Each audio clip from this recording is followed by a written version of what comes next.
Hello મિત્રો, welcome to GS platform. દોસ્તો, જैसे कि आप તમને બધાને ખબર જ છે કે આપણા ચેનલનું નામ છે જીએસ ટેકનિશિયન ટેકનોલોજી અને ફાર્મસી. સો મિત્રો, આ પછીના જે મેં વિડીયો મૂક્યા હતા એ આપણે ટેકનોલોજીને લગતા મૂક્યા હતા, લેकिन આજનો હું વિડીયો લઈને આવ્યો છું ખેતી માટે, મતલબ કે ફાર્મસી માટે. સો આજ આપણે જાણવાના છીએ કે ફાર્મસીમાં મતલબ કે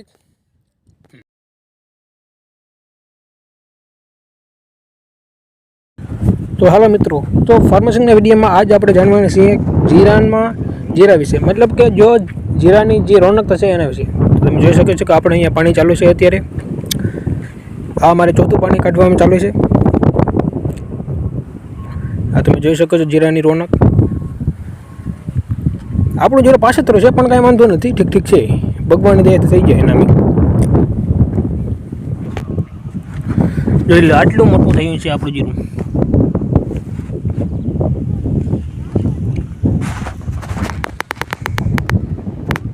આ તમને દેખાય છે ત્યાં લગન આપણે પાણી નીકળી ગયું છે અને એટલું જ બાકી છે. પહેલો કાઢીને અહીંયા ઘર ભેરો થયું યાર. આ જીરામાં હમણાં 7 દિવસથી નેદવાનું ચાલતું છે અને નેદવામાં પુષ્કળ સીલ હતો. તો તમને બધાને કહી દઉં કે જ્યારે પણ નેદવામાં પુષ્કળ સીલ મતલબ જીરા કરતાં પણ વધારે સીલ હોય અને જો તમે વિચારતો હોય કે આમાં આપણે રિક્ષાનું મૂલ્ય મૂકીએ કે પછી દવા છાંટીએ, તો તમને આપણે એ કન્ફ્યુઝન હશે કે દવા છાંટવામાં જો જીરું પકડાઈ જાય તો એને આપણે મુસીબત કહી શકીએ. તો હું તમને બધાને જાણ કરવા માગું છું કે સીલની દવા છાંટવામાં લગભગ કાંઈ પણ ટેન્શન જેવી વાત નથી. તમે જોઈ શકો છો આ આપણે સીલની દવા છાંટેલી છે, તમને બતાવું. આ તમે જોઈ શકો છો અહીંયા આપણે સીલની દવા છાંટેલી છે અને તમે સીલ જોઈ શકો છો. જો આપણા સીલ આવું ફેલ થઈ ગયો અને જીરાની રોનક, જીરામાં જરાય પણ ફેર નથી પડ્યો.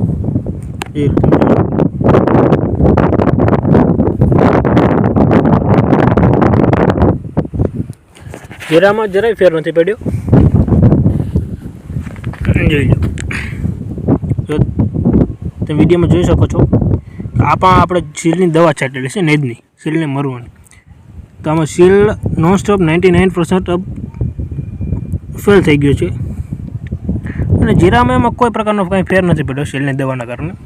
છતાંય તમને એવું લાગે તો સીલની દવા છાંટ્યા બાદ 2-3 દી પછી તમે નરવેની દવા જીરામાં છાંટી શકો છો.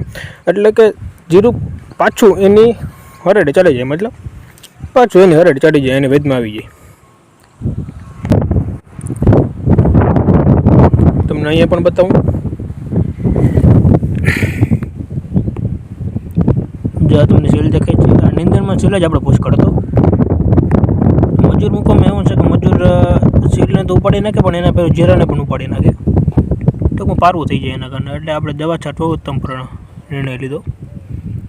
આ સીલ બધું દવા છાંટવાના કારણે જતો રહ્યો, જો ફેલ થઈ ગયો છે અને વહી જાય છે ટૂંકમાં. અને જીરાને એના કારણે કાંઈ ફેરફાર પડ્યો નથી, કાંઈ નબળું નથી થયું. આપણે જીરું એવડું છે, પાછતરું છે પણ ઠીક છે.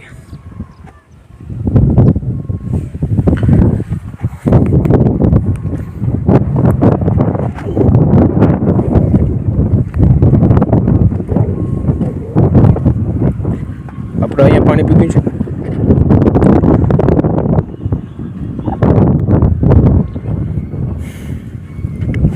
તો મિત્રો, તમારે પણ જો જીરામાં કે અથવા કોઈ પણ મોહિમમાં જો સેલ નિંદણમાં સેલ જો પુષ્કળ હોય, મતલબ કે તમારે મોહિમ કરતાં તેમાં માત્રા સેલની વધારે હોય અને જો તમે વિચારી રહ્યા હોય કે આમાં મજૂર મૂકવું કે સેલની દવા છાંટું, અને જો સેલની દવા છાંટવામાં તમને મૂંઝવણ હોય કે દવા છાંટવાના કારણે આપણી જ વાવેલી મોહિમમાં કંઈ તકલીફ તો નહીં પડે, વિડીયો બનાવી લેજો કે આમાં સેલની દવા જ છાંટેલી.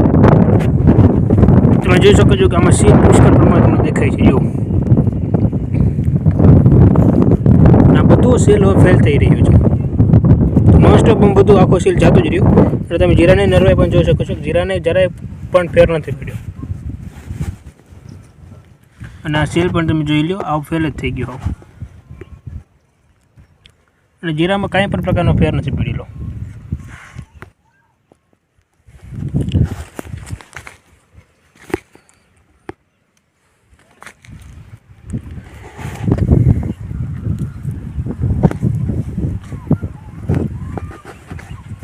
દવા છાંટેલી છે સેલની અને જીરામાં કાંઈ ફેર નથી પડ્યું, તમે જોઈ શકો છો.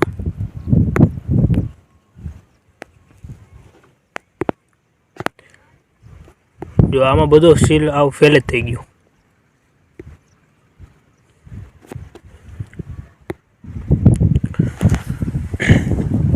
જો મિત્રો તમે પણ વિચારી રહ્યા હોય કે તમારી વાવેલી મોહિમમાં અને જો નિંદણમાં સીલ હોય તો સીલની દવા છાંટવી કે મજૂર મૂકવા, અને જો સીલની દવા છાંટવામાં તમને જે કન્ફ્યુઝન હોય કે દવાના કારણે આમાં વાવેલી મોહિમમાં કંઈ તકલીફ તો નહીં પડી ને, તો મિત્રો તમને જણાવવા માગું છું કે સીલની દવા છાંટવામાં કોઈ પણ પ્રકારની તકલીફ પડતી નથી.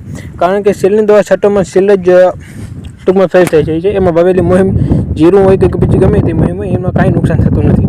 પણ હા, એવું ન થાય એટલે માટે આપણે સીલની દવા છાંટ્યા બાદ 2-3 દી બાદ એમાં આપણે નરવાઈની દવા છાંટવાની રહેશે. નરવાઈની દવા છાંટ્યા બાદ તમારી મોહિમ જો 5-10% પકડાની પણ હશે તો એ પાછી એની રીતે રેડી ચડી જશે, નરવાઈમાં આવી જશે.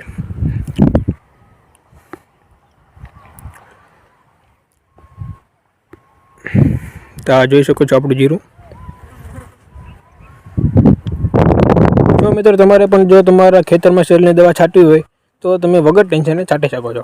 સો મિત્રો થેન્ક યુ ફॉर लुकिंग. सो मित्रों thank you for watching my video. मिलते हैं नए वीडियो में.